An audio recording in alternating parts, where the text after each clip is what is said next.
Good morning, student. Today we are starting the new chapter, that is national income and related aggregate. This is very interesting chapter, and you will see that there are this chapter is carrying 6 mark question. Total 10 mark questions would be there in the CBSE exam, and you will approximately 6 mark question would be there. Okay, so national income and related aggregate. Firstly, we should aware about what is national income. Okay, so nation ki income, that is national income.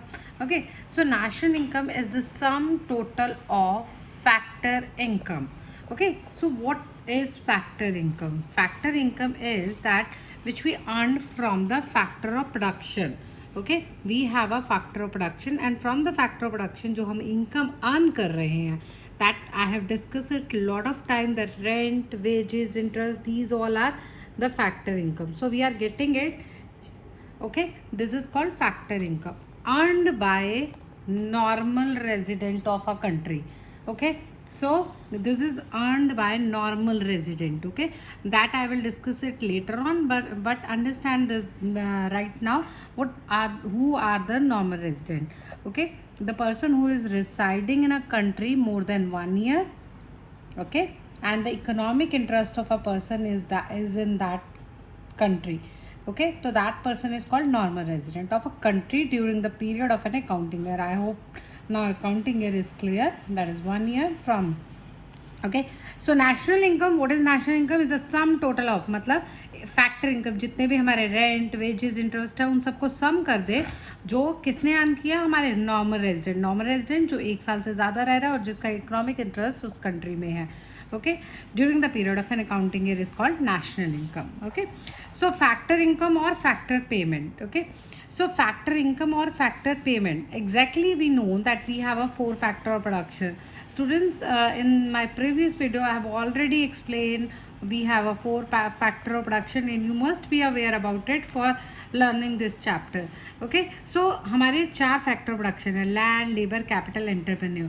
Okay, so these are called factor income. Okay, ये क्या है, factor of production है, and these are called factor income और factor payment. Land के लिए rent मिल रहा है, labour के लिए वेजेस मिल रहे हैं. Okay, so that is capital. For the capital we are getting interest, and entrepreneur is earning profit और loss. Okay, so these are the factor income. Okay, so what other aspects are including over here? Compensation of employees, rent. Compensation of employee, जो employ किसी company में काम कर रहा है और उस कंपनी में काम करने के लिए उसे जो फैसिलिटीज़ मिल रही हैं और the income he is earning, that is called compensation of employee. Rent, interest, profit, these all are the part of factor income. Okay, now factor income are different from transfer income. Okay, factor income different है transfer income से. How it is different? As I told you earlier, transfer income is also called unilateral transfer. Okay, unilateral means you are not doing anything for the same. आप कुछ नहीं कर रहे हैं, only you are getting it. जैसे donation है, charity है. Okay, that we have not done any thing, but we are getting. हमने कोई पेमेंट नहीं की, हमने कोई पैसा, कोई चीज़ खर्च नहीं की, but we are getting donation and charity. It's called earn income. Earn कौन सी होती है? जो आपने अर्न की है, जो आपने मेहनत की है, कोई काम किया उससे अर्न किया. दिस इज अनअर्न इनकम, जो आपने कोई मेहनत नहीं, कुछ नहीं, but the people has given you the donation और चैरिटी और old age pension. Okay, and these are not included in the estimation of national income. Just keep it in your mind, transfer income never include while calculating national income. Fine. Next are the normal resident. Now the question arises, who are the normal resident? Ordinary reside in the country concern, उस country में रह रहा है जिसमें उसका concern है.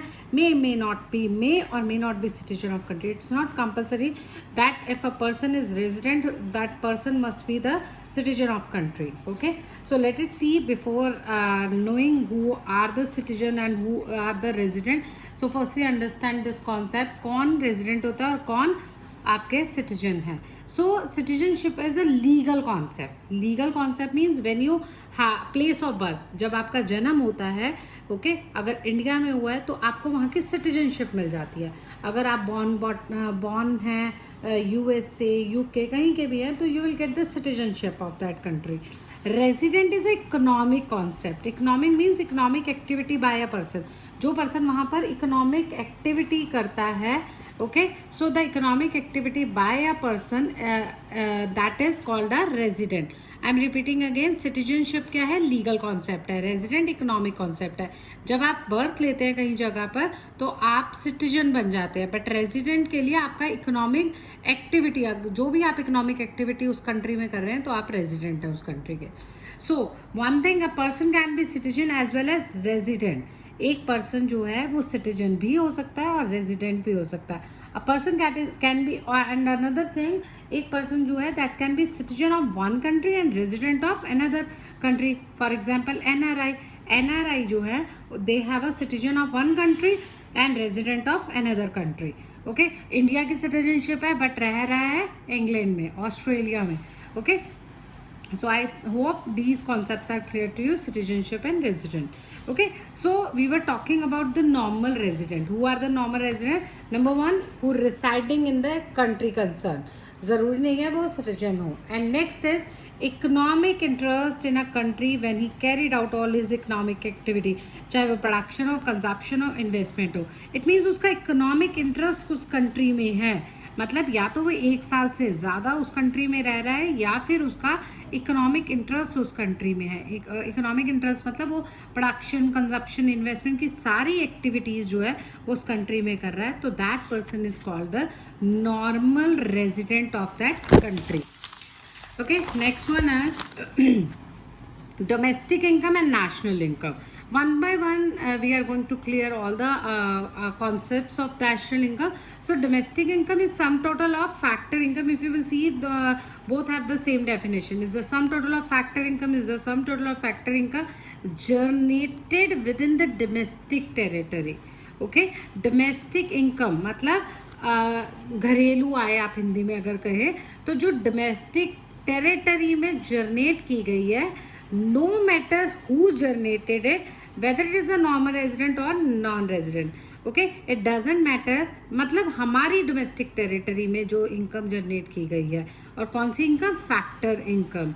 Okay, factor income is rent, interest, wages. Okay, and it doesn't matter whether the person is a resident or non-resident of that country. National income is the sum total of factor income earned by normal resident of country, no matter where it is generated, within domestic territory or outside. I hope the difference is clear. Domestic मतलब domestic territory के अंदर, okay, और national income जो normal resident ने की है, but it doesn't matter कि वो डोमेस्टिक टेरिटरी है या फिर उसके, जैसे suppose this is the territory of India, okay, तो चाहे वो इनकम जो है वो जनरेट की गई है यहाँ पर डोमेस्टिक टेरिटरी या फिर बाहर की किसी भी जगह से, so that is called national income.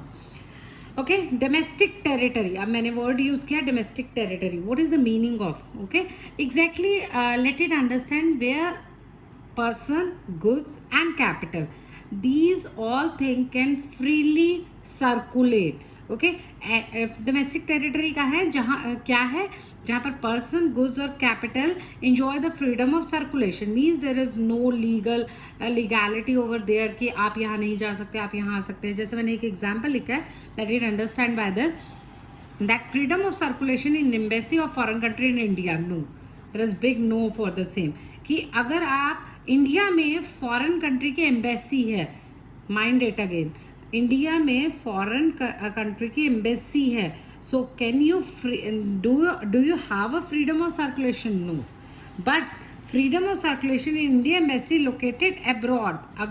अगर जो है आपकी इंडियन एम्बेसी कहाँ पर है? अब्रॉड में है, फॉरेन कंट्री में है. कि कौन सी embassy? Indian. So you have a freedom of circulation of what? Person, goods and capital. So there would be a big yes. So I hope it is clear domestic territory कौन सी है.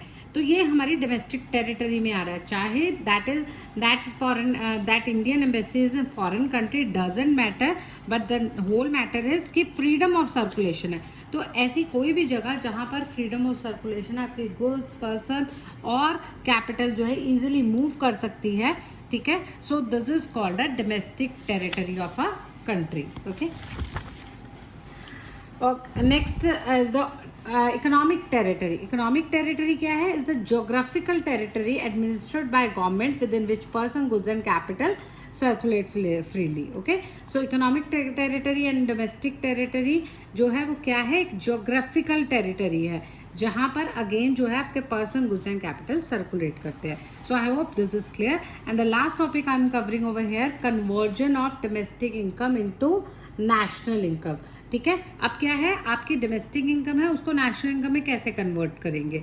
देखिए, what is the basic difference between domestic and national, okay. Let us see over here. Basic difference सिर्फ आपने ये याद रखना है, डोमेस्टिक एंड नेशनल में क्या डिफरेंस है, okay. So domestic and national में एक डिफरेंस है, that is NFIA, net factor income from abroad, okay.